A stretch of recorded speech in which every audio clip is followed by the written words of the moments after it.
I would like to first introduce a concept called Pancha Prakriya. So they are called Acharya Nishtas. For them, pleasing their Acharya is more important than pleasing Bhagavan. Our Sampradayam has always revolved around temples. And there we will have a lot of workload and deadlines, meeting the targets. And what happened in the office? Sometimes what happens is, we do something we want. And then we'll say, Sarvam Sri Krishna Arpanam. Whatever I have done, I am offering that to Krishna. So work is worship when the work is Kankaryam. Of course.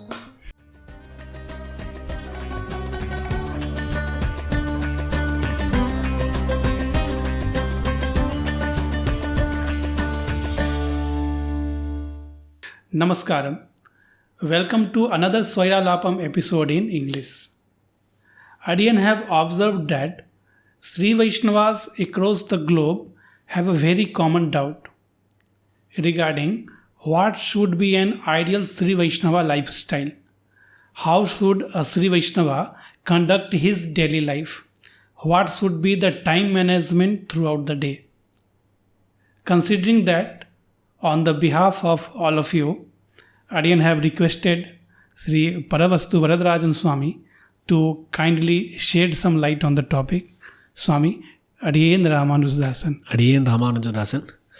It is Adiyan's immense pleasure to try to shed some light on this very important topic.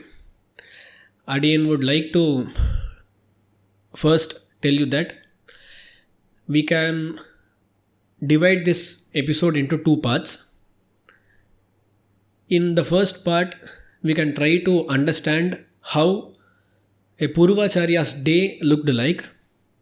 And in the second part, we may try to analyze our situation and try to give ideas to lead a life as much as possible in the Purvacharya's way. Okay. First, let's begin with how a Purvacharya day looked like. Now, let's forget that we live in an era where we have these kind of cameras, lighting, an air conditioner and all. And let's move into an era where there was no electricity, no means of transport as we know now, no technology as we know. So let's travel to that kind of time. So we are somewhere in Srirangam or somewhere else with someone like Ramanujacharya Swamiji or Varavaramani Swamiji. So let's try to analyze how their day must have looked like. See, I would like to first introduce a concept called Pancha Prakriya. Okay. In the Shastras, it has been mentioned that every Sri Vaishnava must divide his day into 5 parts. Those 5 parts of time or 5 periods of time are called Abhigamanam, Upaadaanam, Ijyaa, Svaadhyaaya, Yoga. So everyone must divide his day into 5 parts. So our Purvacharyas, they divided their day into 5 parts and they lived their life accordingly. Okay, so the first period of time is called Abhigamanam. Let's analyze what happens in that period of time. Okay, usually a day for a Purvacharya must have started well before sunrise. It is said in Shastras that everyone must wake up during the Brahma Muhurta. The Brahma Muhurta falls sometime around 4:30 a.m. to 5:30 a.m. As the time of sunrise differs, the beginning of Brahma Muhurta will also differ slightly. So it comes slightly before sunrise. Okay, that is the time when one should wake up. What would be the time for that Brahma Muhurtam, Swami? It is said in Shastras that if you take 96 minutes before sunrise, so there are 2 muhurtas there. Each muhurta consists of 48 minutes. So you have two muhurtas. The muhurta just before sunrise is not Brahma Muhurta. The muhurta that is before that muhurta, that is called Brahma Muhurta. So the Brahma Muhurta begins 96 minutes before sunrise and ends 48 minutes before sunrise. Okay, this is Brahma Muhurta. In that Brahma Muhurta, one should wake up. And our Purvacharyas must have woken up at that point of time. So that means if sunrise is at 6 a.m., Brahma Muhurta will be somewhat 4:20 to 5:15. Yes. Almost. Yes. So, yes, it will be somewhere around 4:15 to... it will differ according to the region and the timings of sunrise and all. Okay. So, they must have woken up during Brahma Muhurta. See, our belief is that someone as great as Ramanujacharya, whom we consider as an avatara of Adishesha himself, he must not have got sleep like us. Okay.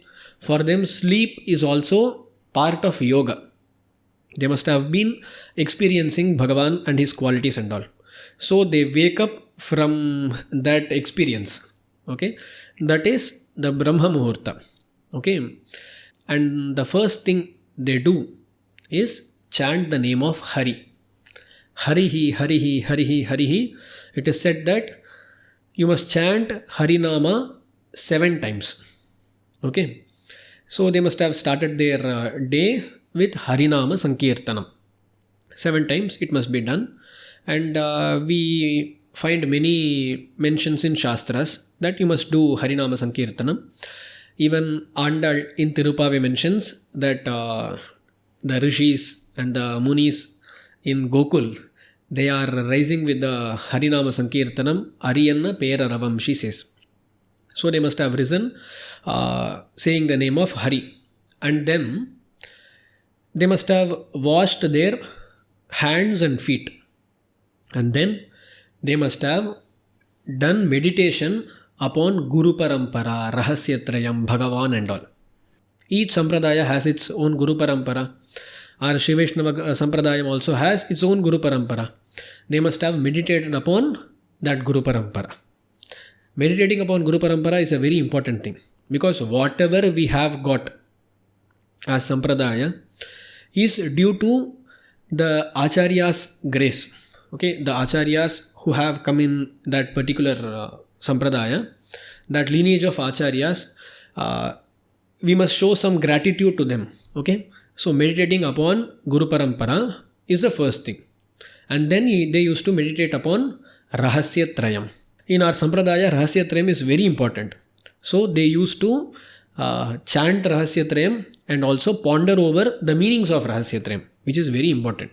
Then it was followed by meditating upon Bhagavan. It is seen that Bhagavan resides in various states. Like Bhagavan is in Paramapada, in Vaikuntha as Vaikunthanatha. It is one state which is called Paratva. Bhagavan resides in the Milky Ocean, Kshirabdhi. He is called Kshirabdhi Natha. It is also called a Vyuha state. Bhagavan takes many avatarams, such as Rama avatar, Krishna avatar. They are called Vibhava avatar. That is a state. Bhagavan resides in every one of us. That is called Antaryami state. And Bhagavan resides in the Murtis. Bhagavan resides in those Murtis. So he is also in the state called Archavatara. These are 5 states of Bhagavan. So they used to ponder over these 5 states of Bhagavan. So Guru Parampara Dhyan, next Rahasyatraya Dhyan, and Bhagavan's 5 states. It is called Paratvadi Panchakam. Meditating upon that. So their day started like this. So is it just Guru Parampara Dhyanam or chanting in some numbers? No. Guru Parampara Dhyanam, meditating upon them and showing gratitude to them, and then chanting and also pondering over the meanings of Rahasyatrayam. So there is no number of times that you must chant Guru Parampara or Dvayam, nothing like that. So in our Vrindavan, we see in many paramparas, as per their tradition, they will carry a bead bag And they will be chanting and counting how many times? Yeah. See, in our sampradaya, there is no concept of, holding a mala to chant or counting the number of chants we do and all. The day starts with meditating upon Rahasyatrayam, and also it is seen that our acharyas used to always chant Dvaya Mantram whenever time allowed.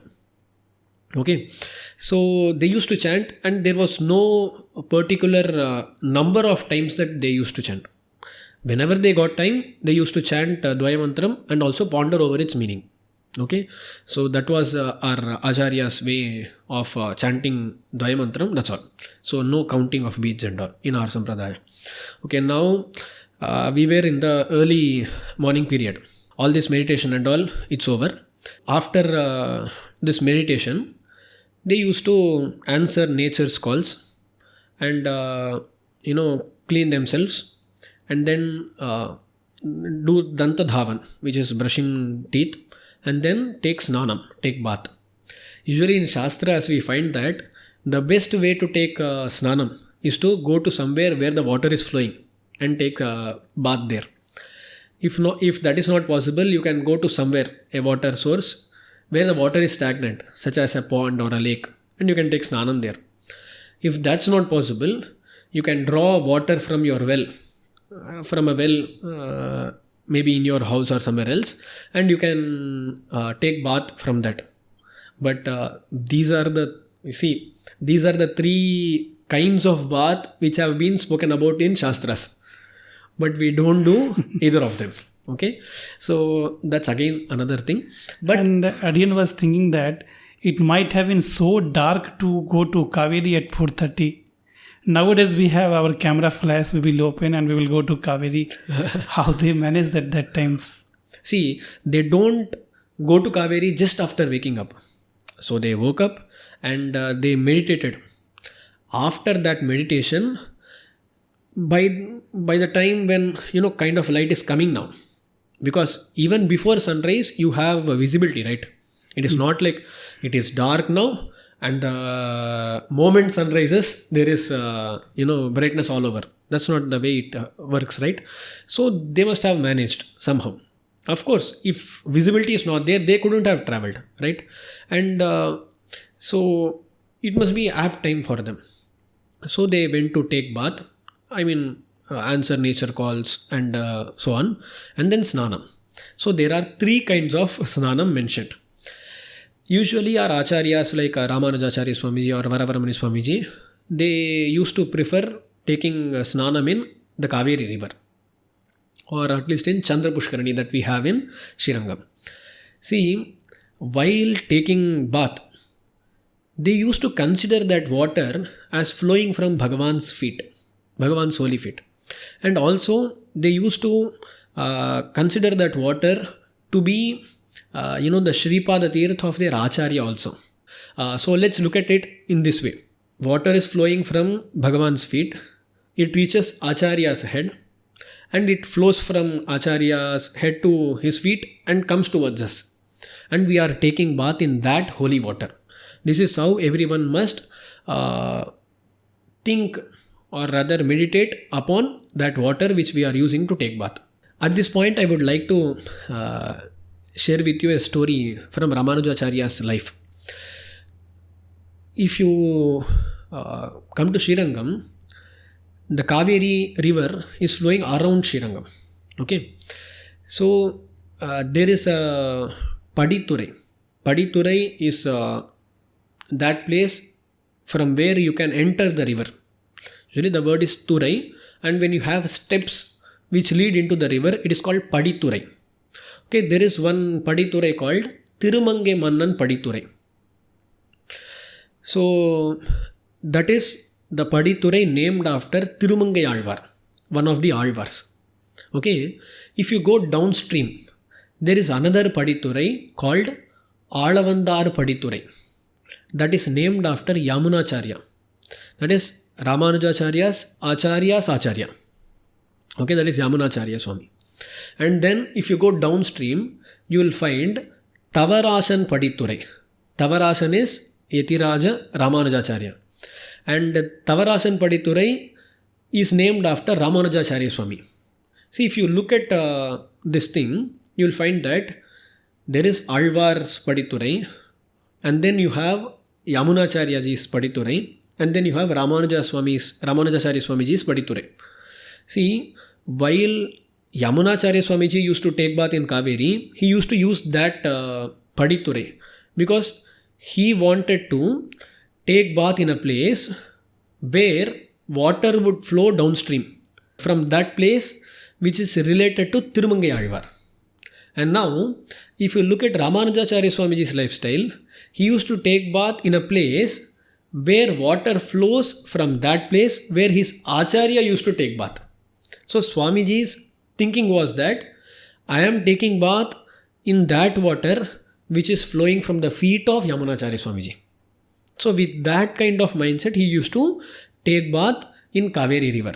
So that's the reason he did not take bath in the place where Yamunacharya Swamiji used to take bath, but rather chose a place which is downstream, so that he can now think that the water flowing is coming from Alavandars, that is Yamunacharya Swamiji's feet, holy feet. So that is how we must look at the water. That was how they meditated upon the water they used to take bath in. Okay, this is the snanam. And once snanam is over, they used to wear vastras according to their ashrama, of course. Sannyasis, they must have worn kashaya vastra. Grihasthas, they used to wear panchakacham, the panchakacham and all. And then they used to apply urdhvapundra. During all these activities, there are specific shlokas or mantras that must be recited.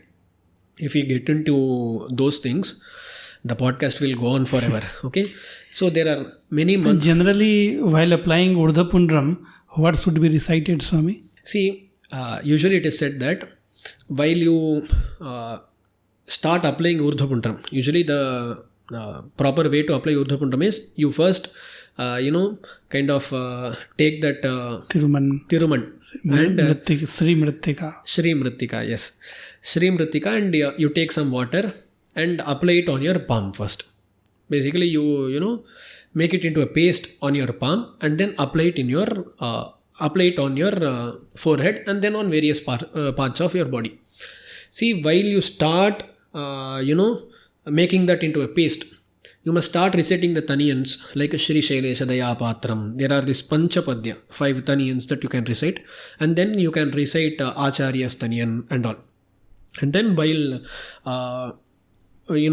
having urdhvapundram, while applying urdhvapundram, it is specifically said that you must say a name of Bhagavan, because there are Dvadasha urdhvapundras and Dvadasha namas of Bhagavan, 12 names, Keshava, Narayana, Madhava, and each urdhvapundram has the name of, this is Keshava, and then Narayana, Madhava, Govinda, and each urdhvapundram has its name. So Om Keshavaya Namaha, you can say. And Shri Churnam also has names which are related to Lakshmi Devi. She has 12 names and they are usually recited during or slightly after applying urdhvapundram. Okay, this happens while applying urdhvapundram.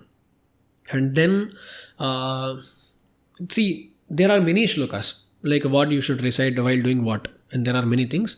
So wearing vastras, that is vastradharanam, and urdhvapundra dharanam, and then Purvacharyas used to perform their nitya karmas. Okay, that nitya karmas as per their varna, ashrama and all, they used to perform their nitya karmas, and then they used to finish all the other works there and come back to their mutt or their Tirumaligai. So Swami, they had a snanam and they came back to Matham. What would have been the time by now? So see, usually it is said that one must finish all his anushtanams like snanam and all before sunrise. So they must have applied urdhvapundram, everything, and they must have started doing Sandhyavandan before sunrise. So usually they would plan in such a way that by the time sunrise happens, they must have finished Sandhyavandan's main parts such as Arghya Pradhanam and all, and the last part is Gayatri Japam. They must have finished Gayatri Japam by the time sun rises. Once the sun rises, they must do Upasthanam. Upasthanam is also part of Sandhya Vandanam. So usually it is said for those people who are very strict. It is usually said in Tamil and all, in maybe other languages also. They never missed an Udayopasthanam, it is said. So while Surya Uday happens, that is sun rises, they must have done or they must do Upasthan. So to do that Upasthanam, they must have finished all the other things before. So that is the time. So by the time sun rose, they must have finished all these things. And after sun rises, they finish everything other than this, whatever they must do. And then they must have come to their matham or their place. So you take 15 minutes to half an hour. After sunrise, they must have started from the river or the pond or wherever they took bath. Okay, they used to return to their matham. After they reached their mat, they used to straight away go to their Bhagavan. That is, they must have their puja griham, which is called Koyilalvar in Sampradayam. So they must have gone there. They used to go there and then prostrate before Bhagavan and wake him up. That is, singing Suprabhatam to him. And they used to wake him up. And in a very concise manner, they used to, wash Bhagavan's feet. Wash Bhagavan's feet and give him Argyam, Achamaniyam and all. So this is a very concise way of puja. It is called Abhigamana Tirvaradhanam. Abhigamana puja, you can understand that. So, till now, we have seen what happens in the period of Abhigamanam. So Abhigamanam is all about approaching Bhagavan. Yes. So first purifying our body and then reaching Bhagavan. Yes. So Abhigamanam. If you break that word into two parts, Abhigamanam. Abhi means towards. Gamana means going. So going towards Bhagavan is Abhigamanam. Abhigamanam is that part where you go towards Bhagavan. And for that you have purified yourself, done other things. So, since Abhigamanam is a part of this period of time, the name Abhigamanam is given to this period of time. So, in the Abhigamanam period of time, they started with Anusandhanam and all till going towards Bhagavan. So, this is the Abhigamanam period of their day. So, that is first period of time gone. Done. And then the second period of time is Upaadaanam. Upaadaanam is basically collecting. Upaadaanam means collecting. See, the following period of time is called Ijyaa. That is the main puja of Bhagavan. For that, they needed to collect flowers, tulasi and all. So, for collection of flowers, etc., this time is allotted. Okay, this is called Upaadaanam. Upaadaanam. See, in this period, they used to collect flowers, they used to collect tulasi, and they used to prepare food and all. Everything, whatever is needed for Tirvaradhanam, they used to prepare. That is called Upaadaanam. While doing Upaadaanam, it must be understood that, there are certain rules that one must follow. Who can pluck what? When can one pluck? For example, a sannyasi is not allowed to pluck flowers. So how can a sannyasi do Upaadaanam? So they used to depend upon their disciples, who used to pluck the flowers and bring them flowers, tulasi and all. And sannyasis are not supposed to cook by themselves. Okay, so they depended upon others. So for them Upaadaanam is slightly different. So each one has to follow their rules and accordingly do Upaadaanam. Okay, this is the second period of time where you collect things for puja. Okay, I would like to tell you one thing here. See, while just before Abhigamanam, that just before going towards Bhagavan, or after that in the period of Upaadaanam, it is said that Acharyas used to visit a temple nearby. It is said in Shastras that you should daily visit a temple nearby and do Mangala Shasanam to Bhagavan. If you can't do that, at least take darshan of the temple. If you can't do that, at least from far away, take darshan of a gopuram there. So now our viewers may ask, Swami, we don't have a temple nearby. What should we do? See, Shastras also say, Deshantaragato vapi dvipantaragatopi va Shrirangabhimukho bhutva pranipatya nasidati. Even if you are in a faraway country or in a very faraway island, Deshantaragato vapi dvipantaragatopi va Shrirangabhimukho bhutva. Just face towards Srirangam and do a namaskar.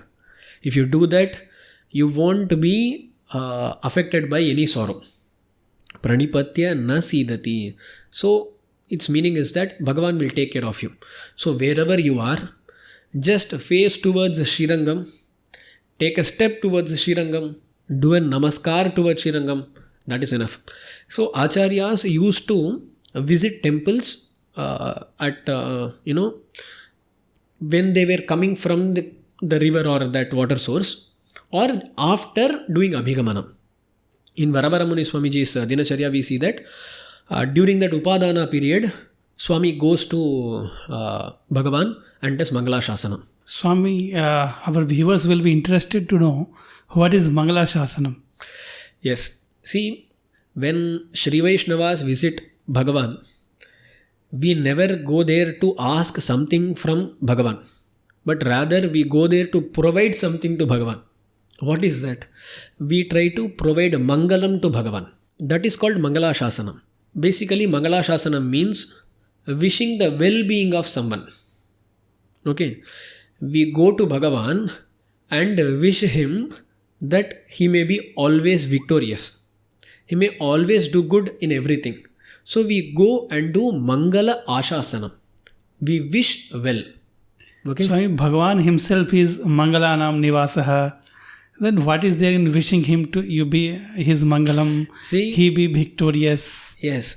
See, only devotee can understand his devotion towards Bhagavan. When it is the state of knowledge, you think that Bhagavan must protect me. Once that knowledge transforms into bhakti, devotion, you start doing some things for Bhagavan. It is not like Bhagavan is going to protect me. Now you think that you are going to protect Bhagavan. That is the state of a devotee. Okay? That is the bhakti in him doing things. Okay?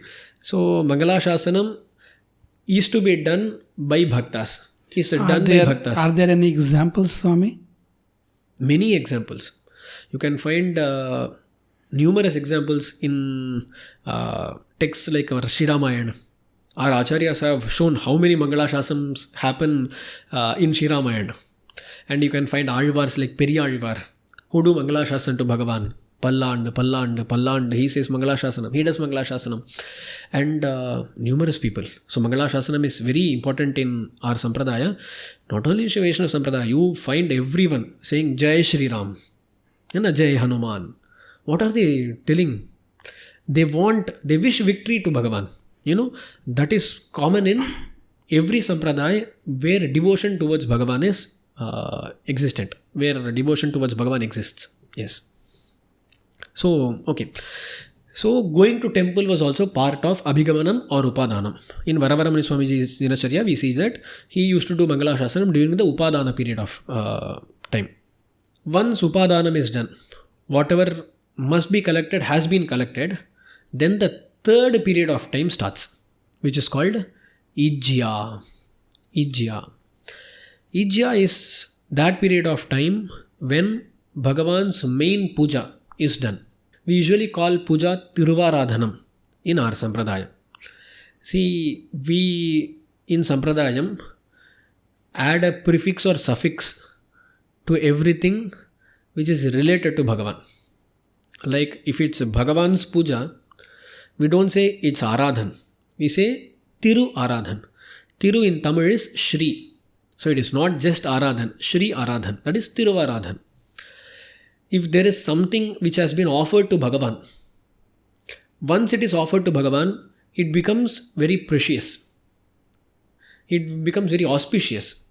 So when something is offered to Bhagavan, we add some suffix to it, or we use a very respectable term to denote it. Like in Sri Vaishnava Sampradaya, whenever we ask for drinking water, we say tirth. It is just drinking water. But we use the word tirth. Usually tirth means holy water. Because Sri Vaishnavas don't accept anything which has not been offered to Bhagavan. And even if it's water, it must be offered to Bhagavan before we take it. Okay, so once it is offered to Bhagavan, now it is no more just water. It is now tirth. So we always use the word tirth to denote drinking water. And there are numerous words which we can go on saying. So this is Tiruvaradhanam. So Tiruvaradhanam period is this Ijyaa. How to do Tiruvaradhanam? The process of Tiruvaradhanam must be learned from their specific acharyas. Okay, so let's not get into that. That will become another video. Okay, that we get Pancha Sanskaram from Acharya, Tapa Pundra Tatha Nama Mantra Yagascha Panchama. Yes. So that Yagam is actually Tiruvaradhanam. Yes. The Pancha Samskaras we get from Acharya. The fifth Samskara is called Yaga Samskara, where the Acharya must teach us how to perform puja to Bhagavan. That is Tiruvaradhanam to Bhagavan. Okay. So that Tiruvaradhanam must be done during the Ijyaa period of time. And Yagam is followed by Anuyagam. Ijyaa means Yaga. Yaga is nothing but Deva Puja, Bhagavan's Tiruvaradhanam. So Yagam is followed by Anuyagam. Anuyagam is taking prasadam. Okay. It is said that taking prasadam is also part of Yagam. Okay. Usually a Tiruvaradhanam is complete only when we take tirth and when we take prasadam. We must understand that even though we are prapannas, we are not yet ready to leave our body today itself. We want liberation at the end of this body. Okay. So we have to take care of this body. We have to sustain this body. What to do? We have to eat something, but we cannot eat whatever we want. So whatever has been offered to Bhagavan during Tiruvaradhanam must be taken by us. Okay. See, whenever you offer Bhagavan something, that thing which has been offered to Bhagavan must be treated with respect. Right? If you offer a garland to Bhagavan, then you take that garland. You won't put it somewhere. You won't throw it somewhere.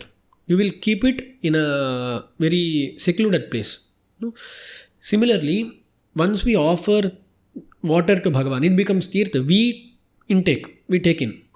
Similarly, we offer prasadam to Bhagavan. We offer food to Bhagavan, which becomes prasadam.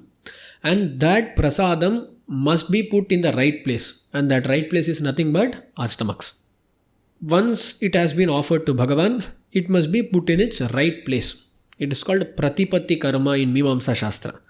Once something has been offered to a devata, it must be put in the right place. And the right place for prasadam is our stomachs. So, Anuyaga is that activity which follows the yaga. Anu means which that follows. That which follows. So, Anuyaga is that which follows yaga. That is taking in prasadam. So, that will also be part of Ijyaa. Okay. Now, while taking prasadam, it has been told in many shastras that as much as possible, you must feed others also, other devotees also. So, you must find other devotees, feed them, and then take prasadam. This has been told. So, that is also very important. Okay. So, this is the period of Ijyaa. Now, the next period of time is Svaadhyaaya. So, by the time Svaadhyaaya is coming, it's almost afternoon. Right, Swami? Afternoon. Yes. See, I should mention one thing here. Usually, there is one snanam that we take before Suryodaya. Or rather, they used to take before Suryodaya. And there is the second snanam which is called Madhyanika snanam, which is usually performed just before the Madhyanika Sandhyavandanam. Usually, Madhyanika must be performed when the sun is right above our head. So, that will be somewhere around 11:30 or somewhere around that.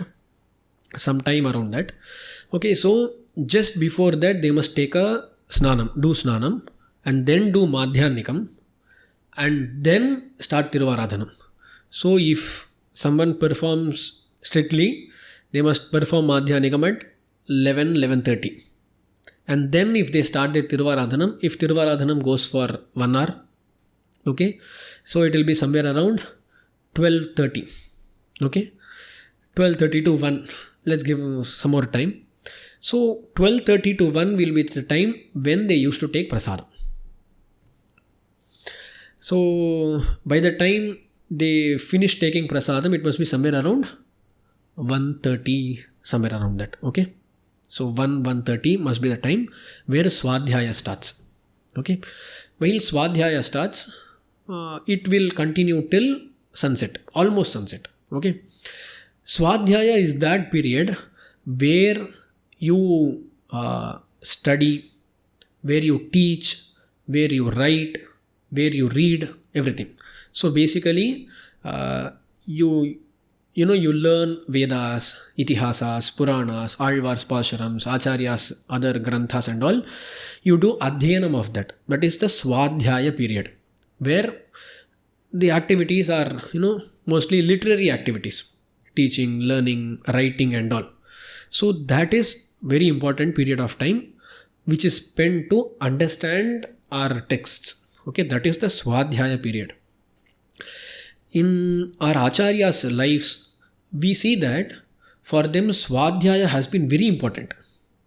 They have spent most of their time doing Svaadhyaya. And that's why Adin is curious, Swami. Is that time only dedicated to Svaadhyaya? See, not only Svaadhyaya, we are next going to speak about yoga, that is meditating. See, if you look at what happened in the early morning, meditation had started there itself. So there was part of yoga going on there. And we find in Dinacharyas of Varavaramani Swamiji and all that they used to do kalakshepams or give discourses during that Upaadaanam period of time. So whenever they got time, they used to use that for giving discourses and all. So giving discourses will come under Svaadhyaya. But those activities have been done before also. So whenever they got time, they used that for doing these activities. And for our Acharyas, Svaadhyaya has been a very important part of time. So for them, Svaadhyaya used to take place the whole day. In between, they used to fit in Upaadaanam, Ijyaa and all. So for them, Svaadhyaya was very important because they were engrossed in those texts, in the study of those texts and preaching of those texts. So you will find that a kalakshepam or discourse was always going on. So for them, Svaadhyaya has been a very important part. It is also said in Shastras that for some people, Svaadhyaya takes the place of every other period of time. So for them, Svaadhyaya is most important. For some people, yoga takes the place of every other period of time. For some people, Ijyaa itself takes the place of all others. Usually 5 periods of time. For some people, one becomes very important and it takes the place of others. Okay, for our Acharyas, I didn't feel that Svaadhyaya was the most important thing. So they spent most of their time doing Svaadhyaya. Okay, but ideally the Svaadhyaya period is from somewhere around 1:30, maybe even 2, I don't know, there to almost sunset. This was the time for Svaadhyaya. Once Svaadhyaya was done, then the last period, yoga must start. But in between, so it may be considered as the end part of Svaadhyaya period, that they used to do a small Tiruvaradhanam again to Bhagavan. Sayantanam tatah krutva samyak aradhanam harehe, it is said. So they used to perform a small Tiruvaradhanam to Bhagavan, and if some new food is prepared at that point of time, they used to offer Bhagavan and take it as prasadam later on. So according to their dharma, they used to do all these things. So a small Tiruvaradhanam is also performed at that point of time. See, if you look at this, you will find that there are 3 Tiruvaradhanams that have been performed. The first Abhigamanam one, the Ijyaa, the main Tiruvaradhanam, and the third one. Similarly, in Varavaramuni Swamiji's life, you will see that in the beginning of the day there was meditation. And it is also said that after Ijyaa, before Svaadhyaaya, Swami used to meditate. So again yoga comes. And at the end of the day also yoga comes. So you will find that these are 5 periods of time where specific activities must be done. But it is also seen that Svaadhyaya's activities are done in another period of time. It becomes very important and so on. So Svaadhyaya period, it ends with the Tiruvaradhanam, Sayam Sandhyavandanam and all. So Sayam Sandhyavandanam and maybe next to Tiruvaradhanam and taking prasadam according to their dharma. And then the period of yoga starts. Yoga is that period of time where they used to contemplate upon themselves. I mean, who am I? That's evening time. Almost night. Yes, night. Okay, because you must be doing Sayam Sandhyavandanam before sunset. Just before sunset. And after that, doing Tiruvaradhanam and taking prasadam. So that must be somewhere around 6:30, 7 o'clock, right? Oh, so in those days, that might have been night. Of course. It's night even now, but we have transformed it into a different kind of time, right? So 7, somewhere around 7 Svaadhyaya period must have ended. And then the period for yoga, the period for contemplation, meditation. So they used to meditate upon themselves. That is, who am I? And what is my relationship with Bhagavan? Who is Bhagavan? These kind of things were meditated upon. So that is the period of yoga. Meditating upon these, they used to get into sleep. But for those great acharyas, sleep itself was a way of experiencing Bhagavan. So in many granthas, it is also considered that nidra or sleep itself comes into yoga for those acharyas. And if you look at it in a way, they used to wake up and then start meditating. So that meditation also can be considered to be part of yoga itself. So yoga started the night before, and it extended till the next day when they woke up. Okay, that is also one way we can look at it. So after that meditation, Abhigamanam started. We can look at it in that way also. So these are the 5 periods of time. Abhigamanam, you prepare yourself and go towards Bhagavan. And then Upaadaanam, collect everything that is needed for Tiruvaradhanam. Ijyaa, do Tiruvaradhanam, take prasadam. And then Svaadhyaya, read, write, preach, do these activities. This is for Svaadhyaya. And then Yoga, mainly dedicated for meditation. These are the 5 periods of time they used to follow. So Swami, while performing all these 5 kriyas, what must have been their mindset? Yes. See, when they started their day, they started with the meditation of Rahasyatrayam. In Rahasyatrayam, it is clearly mentioned that whatever we do must be as service to Bhagavan. So in Sri Vaishnava Sampradaya, we don't do anything as a means to attain liberation. We put all the responsibility on Bhagavan's head. Okay? So we need not do anything to attain liberation. We must do everything as service to Bhagavan, to please Bhagavan. So they do all these as Bhagavat Kainkaryam, that is service to Bhagavan. So their mindset was such that they looked everything they did as service to Bhagavan. Also there were some people like Andhra Purana Swami and all. For them, they used to practice everything as a means to please their acharyas. So they are called acharya nishthas. For them, pleasing their acharya is more important than pleasing Bhagavan. They used to do puja for Bhagavan if that would please their acharya. So for them, acharya and service to acharya was very important. It is also said that if a person who is always in the service of an acharya doesn't do these 5 kriyas or 5 Pancha kaala kriyas, it is okay for him. Because he is pleasing his acharya, which is of utmost importance. So this was the mindset. So pleasing Bhagavan or pleasing an acharya. Also, I want to add a point here. Our Sampradayam has always revolved around temples.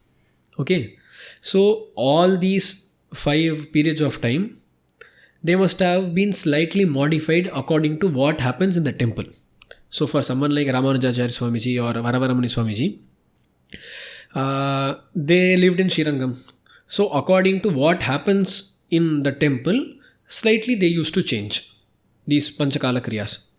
And also, each kriya that has been performed will be somehow associated with the temple. For example, see, we already saw that they used to visit the temple and do Mangala Shasana. And also it is said that for those who lived in a place like Srirangam or some other place where they have a temple, once puja is performed to Bhagavan and the food prepared has been offered to Bhagavan, only then they used to take food from their mat or in their house. So only after Bhagavan has taken the food, Acharyas used to take food here. So everything they did, even for taking prasadam, they used to wait for Bhagavan's Tirvaradhanam to be finished. Only after that they used to take prasadam. So in this way, their lives were kind of entangled with the temple. So that played a major role. And for those who were immersed in the service of Bhagavan in temples, they must have not have got enough time to perform all these activities. For them, that service itself is enough. Because finally, what they needed is to please Bhagavan. Please Bhagavan through Panchakala Kriyas or please Bhagavan directly by doing service in temples and all. So, the ultimate goal is to please Bhagavan. That must be done. Yes. So, shall we move now to the second part, Swami? Sure. We shall be moving to the current scenario now. Yes, current scenario. It's a high time we move. Yes. So as we see in the today's world, the people will be going to offices and there we will have a lot of workload and deadlines. Once they come home also, they will be tense about that deadlines, meeting the targets and what happened in the office. So instead of that yoga, some different yoga is going on. So how to manage the time and how to do Panchakala Kriya along with the office? See, first point that I would like to make is the ideal way of life has been shown. That is the way we should live. The next question would be, Swami, if we are spending all the time doing Upaadaanam, Ijyaa and all, how can we earn money? Because to sustain we need money. So what do we do? So the first way or the ideal way to earn money is through those ways which have been prescribed by Shastras. For everyone, the Shastras have prescribed what to do, what the right way is to. Like for an ideal Sri Vaishnava, I know many Acharyas, they don't do any work for earning. They just lead their lives doing services. Like they go to temples, give pravachanams, do something. While doing that, money comes towards them. In a Prabandham, Periyalvar, Vishnuchitta Swami, he says, Adimayennuma koyinmayale angange avai podarum kandai. He says, I don't need anything like food, clothing and all, I don't need. What he means is, he doesn't want to earn them by himself. He says, Adimayennuma koyinmayale angange avai podarum. I'll just go do service. While I'm doing service, with the mindset that I'm serving Bhagavan or serving devotees, etc., serving Acharya, so on. While I'm doing this service, I'll find whatever I need as a byproduct. Like we go do service, someone will be pleased by our work and give something. That is the ideal way to earn money or earn whatever we need. That is an ideal way. But that is not possible for everyone. Okay, so when that is not possible, then we must see what are other ways prescribed by Shastras through which we can earn money. Okay, and if we can do such kind of things, then we can bring them into Upaadaanam. Right? The Upaadaanam period of time was there to collect whatever we want for Bhagavan's Tiruvaradhanam. Right? If you want to do Tiruvaradhanam, you need to offer Bhagavan something. For that you need to earn something. So, if you can find a way which has been prescribed by Shastras to earn money, then that way would fall under Upaadaanam. Okay. So, when doing so, your mindset must be like this.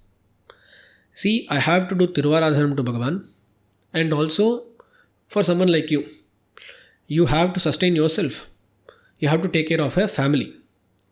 Now you can think that Bhagavan has given me a family and I have to take care of that family. So, by taking care of my family, I please Bhagavan. So, it will go as follows. I need to please Bhagavan. To please Bhagavan, I need to take care of family. To take care of family, I need to do something, some work. That's why I am doing this work. So, whatever work you are doing, it will now fall in the right place. That which pleases Bhagavan. So, whatever you are doing is now pleasing Bhagavan. Okay. But here we have to be very careful. Sometimes what happens is, we do something we want. And then we'll say finally that Sarvam Sri Krishna Arpanam. Whatever I have done, I am offering that to Krishna. That is not how you must do. But rather, you must first understand what has been prescribed by Bhagavan in Shastras and then follow them and now think that this is going to please Bhagavan. Okay, do whatever and that will please Bhagavan. That doesn't happen. Okay, so this is how everyone must, think about their earning. Now, you may ask another question. Swami, I don't know whether what I am doing is prescribed by the Shastras or not. I am doing something. I don't have any other choice than doing this. If that is the scenario, that is the case, even then, see, you have been put in a situation. Now, you don't have any other option. Do you have any other option or not? That's your decision. Okay.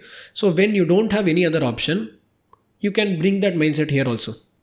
I need to please Bhagavan. For that, I need to take care of my family.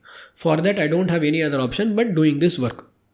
So, with that mindset, as service to Bhagavan, you must be doing that work.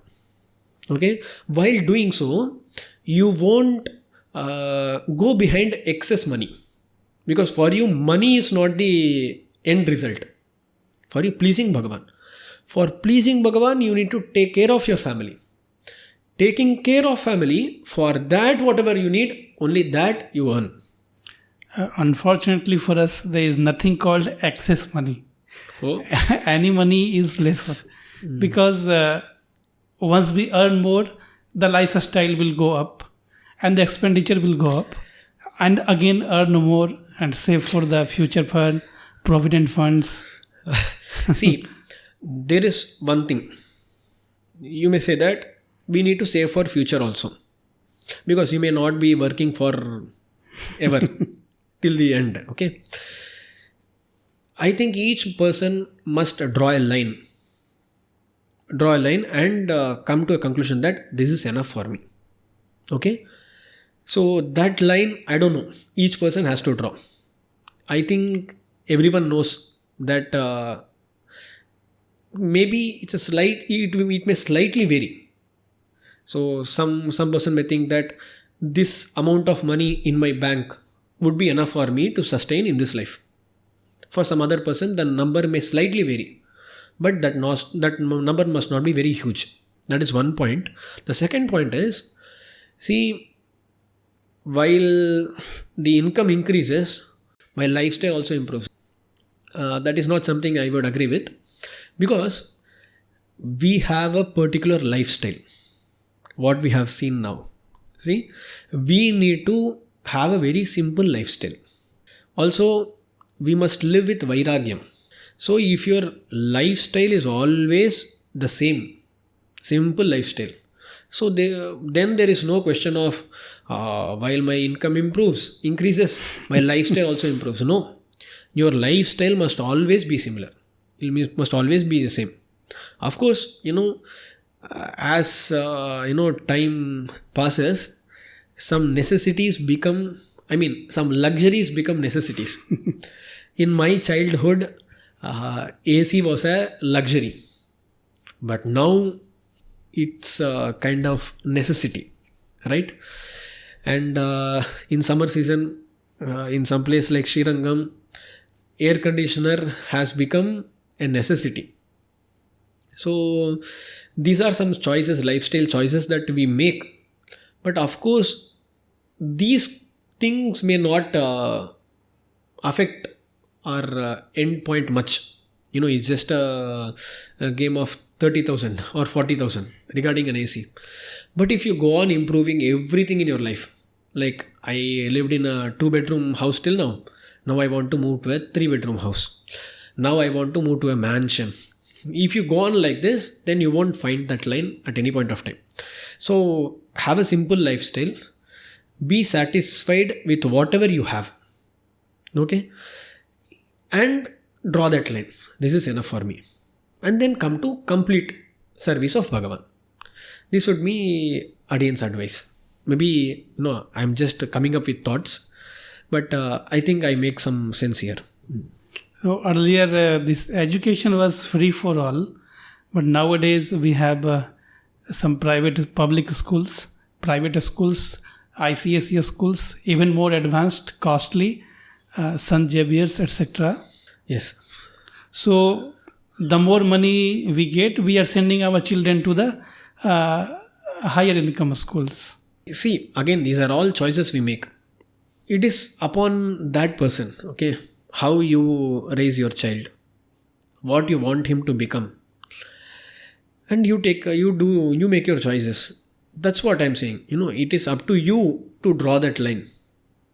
You may regret later or you may be rejoicing later. I don't know.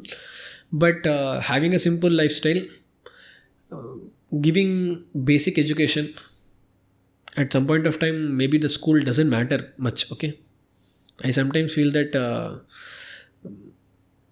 whatever I learnt in 10 years of school, I don't know how much they are of real use. I don't know. It's just more of an ego issue. Like I want to send there. I think we can tackle that, with just understanding what we really need to do and what is excess. Yes. So, as David said, the mindset while we are working anywhere in the Lokik job is that we are doing Upaadaanam. Yes, I have given, if you are doing that in a Shastrik way, that surely is in Upaadaanam. And if you are not sure about whether it is Shastri or not, if you have got no other choice, then you can consider that to be part of Upaadaanam. Yes. So basically, you must not be doing something wrong to earn money. Okay? Yes. And there is another thing which Adiyan feels nowadays is a misinterpretation of Krishna's Karma Yoga. Work is worship. So they working round the clock. There is something called moonlighting nowadays. Working in 2 different companies. Morning and then evening. Or taking some extra income.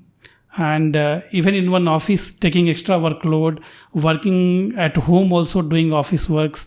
And at the end saying that this is Bhagavad Aradhanam. This is work is worship. So, I don't know about others. For Sri Vaishnavas, as I said before, you must not do anything you like and say that this is Bhagavan's Aradhanam. I have answered this before. You must understand whether that is Shastriya. That is, has it been prescribed by Shastras? And then do that. Only then can it be service to Bhagavan. So, I think it has been answered before itself. So, if you are doing something which really has been prescribed by Shastras, then you can say that work itself is worship, because it is going to please Bhagavan. But when it is not so, then it is not. Yes. So work is worship when the work is kankaryam. Of course. Oh, anyway, we have diverted a lot from the topic. Swami, anyone who is working in office like me, how can we bring all the 5 kriyas in daily life? See, first starting with Abhigamanam, you can do most of that part, right? Like you can wake up early, do Harinama Sankirtanam, then meditate upon Guru Parampara, Rahasyatrayam and all. So that can be done. That must be done.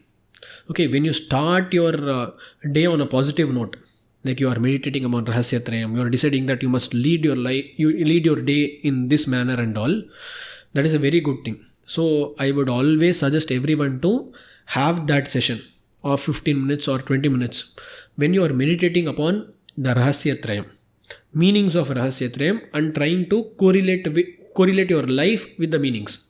Like when it is said that you are the servant of Bhagavan, then you can think about whether I am really the servant of Bhagavan or not. Am I doing everything as service to Bhagavan or not? You can contemplate in that manner. So starting your day with this is very important. It is a must. And then, of course, you are not going to go to Kaveri daily, nor do Adiyan. So whatever we do, you can take snanam. Each one has their way of taking bath, and that doesn't come under the 3 categories that have been mentioned in Shastras. Of course, you take snanam, but you can think that water in which you are taking bath as the water flowing from Bhagavan's feet. It is a Acharya Shripada Tirtham and all. So with that kind of mindset, you must take bath. And there are some shlokas and all which you can recite. So doing that, you can take bath. And then wearing an Urdhva Pundram, that is a must. Okay, wherever you are going, you can wear your Urdhva Pundram with pride and go. Okay, and then you must wear your dhoti, do Tiruvaradhanam.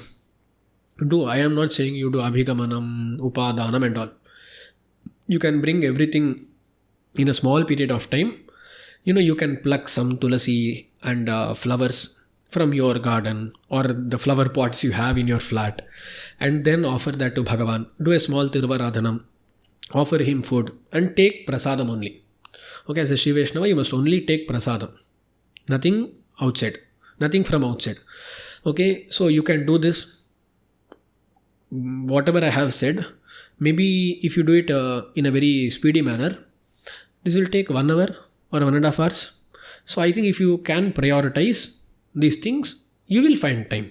Okay, you can do this. And so now Abhigamanam, Upaadaanam, Ijyaa is done. You get to your work. While doing work, you must think that work as service, as mentioned before. So it will also become part of Upaadaanam in a way. And then after you come home, like you come home at 6 p.m., right? 6 p.m., right? Yeah, 6 p.m. Let's give 2 hours, even 2 hours for your, spending with the family, for your eating, getting ready and all. Even then you'll have some 2 hours left in your day. So you can use that to listen to some kalakshepams, listen to some upanyasams and all, and also contemplate upon the meanings. If you have contemplate upon the meanings in the morning itself, kind of yoga has been done. Even while falling asleep, you can contemplate upon whatever you have listened that day. Think about Rahasyatrayam and all, and end your day. So I would suggest that everyone do Tiruvaradhanam, do contemplation of Rahasyatrayam, and always have a habit of listening to some kalakshepams. For people like you have the opportunity to come directly to an acharya and learn. For others who don't have that kind of opportunity, they can listen to upanyasams, right? Now we have so many upanyasams, kalakshepams. You can find them in YouTube itself. And Google Meet, Zoom. And so there are so many options now. You wouldn't have found these options 10 years ago, right? It was very tough to even gain knowledge then. But now knowledge is, just being given for free. So I think everyone must utilize their time for listening to some good things. If you don't listen, at least read something. So whatever Svaadhyaya, in Svaadhyaya you can read, you can listen, you can write, or preach and all. But in that, I would suggest first read a lot, study a lot, and start practicing, and then start preaching. Okay, this will be the correct sequence to follow. You can do that. So just exploring one of the point that Devarit said, go to your work with pride. So can we have Urdhapundram, Shikha, and we can go to office with pride? See, I'm not the right person to answer that because I haven't gone anywhere of that sort. I know some people, like, you are wearing a shikha for past 2 years maybe. Yeah, complete shikha for the past 2 years. And I have some friends of mine who wear an urdhapundra and a shikha, and they are working in various places. There is an auditor, there is some other people who are working in IT jobs and all. So I think it is possible. I also think that people have become liberal enough to accept these conservative ideas. Okay, so people have become liberal enough to understand that it is everyone's wish to follow something, and I think it won't be very tough. And if you feel that someone is making fun of you and all, that is not an issue at all. We should not care about that. Someone will make comments or sometime Govinda. Yeah, they'll say Govinda. Just think that you have made him chant Bhagavan's name. That's all. Yes, it happens a lot, no? They will see your Urdhapundra and say Govinda, Govinda. At least we provided them an opportunity to say Bhagavan's names, chant Bhagavan's names. That is how we have to take.